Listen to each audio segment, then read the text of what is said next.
My story is a very interesting one, and every time I think back on it, it makes me laugh sometimes because it is one that I could have never orchestrated by myself. It has the fingerprints of the divine all over it. So my first contact with CCI was in 2022, and it happened through social media. So I saw a post by Lukachi, who is now Pastor Lukachi, funny enough, and he was talking about this man who is his father. And because the concept of spiritual fatherhood was lost on me, I was like, what's this one talking about? I was like, I know, because I had to now go and check, who is this person? And I saw the picture of Apostle. I think he posted a picture of himself and a picture of Pastor. And I was like, there's no way that this man could have given birth to this guy. I was actually thinking about it logically. And so it didn't make any sense to me for somebody to call somebody father, like who wasn't their biological father. And so that was how I started following Pastor on Instagram. And I remember going to his page, just seeing the bio. I was like, okay. And I watched an excerpt, a sermon excerpt, and I was like, wow. I was wowed. I was like, oh my God, who is this man? So from there I started listening to sermons on Spotify, and that was 2022. So I was working then. So I would wake up in the morning, join T30 on MixLR. After T30, I would play a sermon. I wasn't taking notes. I wasn't doing anything. I would just listen to the sermon. It was such an interesting thing. And now, looking back at it in hindsight, that was just the Lord preparing me for what He would do in me later on. But there was no reason why I was just listening to sermons. Like, I would just listen to them. I wasn't taking notes. I would just listen to the sermons. I listened to all the sermons from 2022, 2021, started 2020, but I listened to like almost 2 years worth of sermons. So I was listening to Pastor. I was like, oh my God, this church is just great. This man is so sound. I had wanted a few times to come to CCI in Portharcourt, but I never ever ended up coming for some reason. Like, it was always something, because I knew that midweek services were at the Autograph, but I was already in a local church, remember? So I couldn't just be coming, right? So fast forward to 2023. In June of 2023, by this time, I had stopped listening to sermons from Pastor. I think from January of that year, I was going through a lot and I was lost. I was confused. I think that was like the most confusing time of my life. Life was happening to me. I wasn't making any progress. I was stuck. I was in 200 level in the university. And so I was like, God, just give me clarity. Just help me, help my life.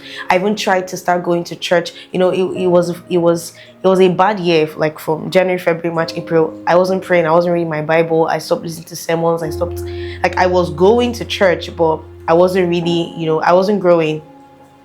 And so we had an assignment in my department, and my roommate was supposed to work with someone else because it was a group project, but she did not have a phone that could, communicate with this other girl. So I, being her roommate, had to take the number of the other lady, right? And so that both of them could communicate.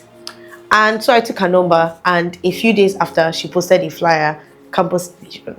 And I was like, oh my God, CCI is coming to my school. I think that alone, that encounter alone, that situation alone was the Lord, because it was only after the meeting that I saw that there were flyers all over school. Apparently there were flyers even on my class doors, even in my lecture halls, but I never saw them. And so that was just the Lord, prompting me in the right direction. I was like, oh my God, CCI, I have to go. And so that morning I was like, God, just help me and give me clarity in this time of my life. That was the prayer I made, and I just went. And I remember being so excited, not because I knew anything was going to happen, but because I was just like, oh my God, CCI. I was wild. Like, I was looking at all the lights and all the young people that were serving, and I was like, oh my God, this is so exciting. And I went and I sat down. Like, I was so excited that I sat down directly behind the pastors. I didn't even know that was the pastor's seat. I was just excited. I just wanted to be there. And so the prayer started. I was like, if we should pray in this church. I think it was Pastor Anu at the time, and she came and she prayed from Ephesians chapter 3 verse 20, now unto him who's able to do exceeding abundantly. She was like, you think you had a prayer point, you think there was something you wanted to receive from this meeting, don't worry. I was like, I was praying and praying and praying, and then PT came and he shared the word. And after he shared the word, he said, okay, let's stand up and pray.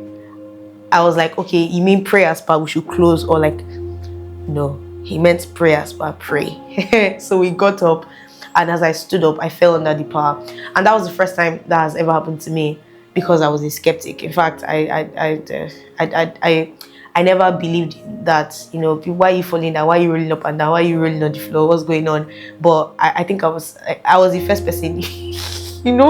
All those memes where you see special meetings, that one girl that is screaming, that was me in that meeting. And I was pinned on the floor for I don't even know how long.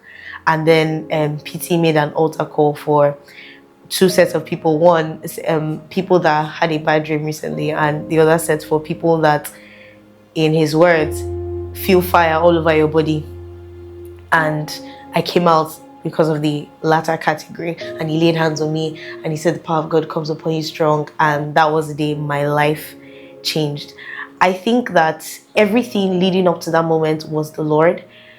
Even just being there after the meeting, I couldn't go home. I couldn't go home. I was so struck. I was in awe, because after listening to Pastor all these years, let's say all these years, but all this while, I thought that, is that thing special power and teaching and grace reserved only for the lead pastor. And seeing that in the resident pastor, I was like, what's even going on here? Seeing all these people love Jesus. I remember the song we sang Zoe by Pastor. I didn't even know that it was a song. Like, I knew the song prior, and I was like, oh my God, like, what is going on here? And it was that day that I knew that I had to join Celebration Church. And that decision was the best thing. Making that decision was the best thing that ever happened to me. And now I'm at a point where I'm helping people to find the Lord. I'm leading them to the Jesus that saved me. I'm leading them to the Lord that turned my life into something meaningful and beautiful. And so ever since I joined, it's about 2 years and a couple of months now, it has been nothing but pure bliss. Not because I haven't gone through hard times, or because I haven't suffered, but because I know now that my life has purpose and meaning, and now I'm living for him. And whatever time my life is going to end is not a problem, because it's all about Jesus. The life I now live, I live by faith in the Son of God that died, loved me, and gave himself for me. And so whenever we get to pray about special meetings, the prayers are so special for me, because I think about how a couple of months or a couple of weeks before campus division, people prayed for me to come, and I did. And so whenever we get to pray, whenever we get to preach to people, whenever we get to invite people to church, whenever we get to do stuff like share banners, because I know that that's how I came. And I'm really grateful to God, and I'm really grateful to Apostle for obeying and following the Lord. Thank you, Jesus, for CCI.